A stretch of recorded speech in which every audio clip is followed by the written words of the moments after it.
ஸ்ரீவில்லிபுத்தூர் ஆண்டாள் கோயில் ஆடிப்புற தேரோட்டம் இன்று காலை வெகு விமர்சையாக நடைபெற உள்ளது. இதற்கான ஏற்பாடுகள் குறித்து அங்குள்ள எமது செய்தியாளர் சாகுல் ஹமீத் தரும் நேரடி தகவல்களை பார்க்கலாம். சாகுல், சொல்லுங்க, எத்தனை மணிக்கு தேரோட்டம் தொடங்குகிறது? பாதுகாப்பு ஏற்பாடுகள் எப்படி செய்யப்பட்டுள்ளது? ஸ்ரீ ஆண்டாள் அவதரித்த புண்ணிய பூமி ஸ்ரீவில்லிபுத்தூரில் பிரசித்தி பெற்ற ஸ்ரீ ஆண்டாள் கோவில் இருக்குது. ஸ்ரீ ஆண்டாள் அவதரித்த ஆடிப்பூர நட்சத்திரத்தன்று ஒவ்வொரு ஆண்டும் ஆடிப்பூர திருவிழா நடைபெறும். இன்று காலை 8:05 மணிக்கு தேரோட்ட நிகழ்ச்சி நடைபெறுது. இந்த ஆண்டுக்கான ஆடிப்பூர திருவிழா கடந்த 28ஆம் தேதி கொடியேற்றத்துடன் தொடங்கி முக்கிய நிகழ்வான 9ஆம் நாள் அன்று இன்று தேரோட்டம் நடைபெற இருக்கு. காலை 8:05 மணிக்கு முக்கிய பிரமுகர்கள் தேரை வடம் பிடிச்சி இழுக்கிறாங்க. குறிப்பாக ஹைகோர்ட் நீதிபதிகள் மாலா, கோகுலதாஸ், மாவட்ட ஆட்சியர் சிவஞான ஆகியோரும் தேர வடம் பிடிச்சி இருக்கிறாங்க. இதற்காக பக்தர்கள் வெளி மாவட்டங்களில் இருந்தும் வெளி மாநிலங்களில் இருந்தும் ஆயிரக்கணக்கான பேர் திரளாக வந்துகிட்டு இருக்காங்க. பக்தர்கள் வருகைக்காக சிறப்பு பேருந்துகள் ஏற்பாடு செய்யப்பட்டிருக்கு. இன்று விருதுநகர் மாவட்டத்திற்கு பொது விடுமுறை அளிக்கப்பட்டிருக்கு. இந்த தேரோட்டத்திற்காக ஒவ்வொரு நாளும் தேர் திருவிழாவின் ஒவ்வொரு நாளும் ஸ்ரீ ஆண்டாள் ரங்கமன்னார் திருவீதி விழா பக்தர்களுக்கு காட்சி தந்தாங்க.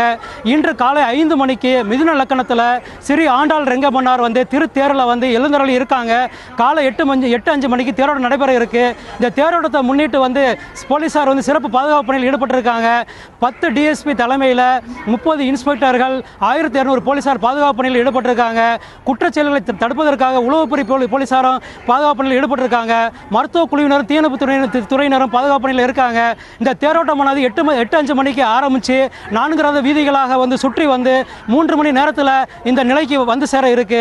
இந்த தேரை செலுத்துவதற்காக, அதாவது விசை தடையுடன் கூடிய 4 இரும்பு சக்கரங்கள் பொருத்தப்பட்ட இந்த தேரை செலுத்துவதற்காக சிறப்பு பொறியாளர் குழு திருச்சி பெல் நிறுவனத்திலிருந்து வந்திருக்காங்க. இந்த தேருடைய வேகத்தை கட்டுப்படுத்துவதற்காகவும் தேரை சீராக செலுத்துவதற்காகவும் 4 ரத வீதிகளிலும் இரும்பு பிளேட்டுகள் போடப்பட்டிருக்கு. பாதுகாப்பு பணியில் போலீசார் ஈடுபடுத்தப்பட்டிருக்காங்க. பொதுவாக பழைய தேர், அதாவது மரச்சக்கரங்களான தேர் இருக்கும்போது இந்த தேர் நிலைக்கு வர 3 மாதங்கள் ஆகுமா. ஆனால் இன்று இரும்பு சக்கரங்கள் பொருத்தப்பட்டிருக்கிறதுனால 3 மணி நேரத்திலேயே தேரானது நிலைக்கு வர இருக்கு. அதுக்கு பிறகு பக்தர்கள் திருத்தேரில் எழுந்தருளியிருக்கிற சிறு ஆண்டாளை தரிசனம் பண்ணுவதற்காக பந்தலுடன் கூடிய தனி வரிசை அமைக்கப்பட்டிருக்கு.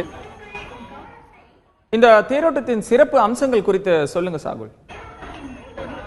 இந்த தேரோட்டமானது ஸ்ரீ ஆண்டாள் அவதரித்த ஆடிப்புற நட்சத்திரத்தன் அன்று ஒவ்வொரு ஆண்டு நடைபெறுது.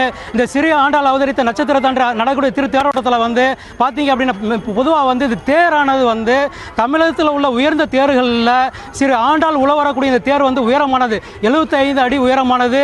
150 ஆண்டுகள் பழமை வாய்ந்த தேர் வன்னி மரம், கோங்கு மரம், தேக்கு மரத்தால் செய்யப்பட்ட தேரில் ராமாயண, மகாபாரத புராண கதைகள், திருவிளையாட புராண கதைகளுடைய காட்சிகள் இடம்பெற்றிருக்கு.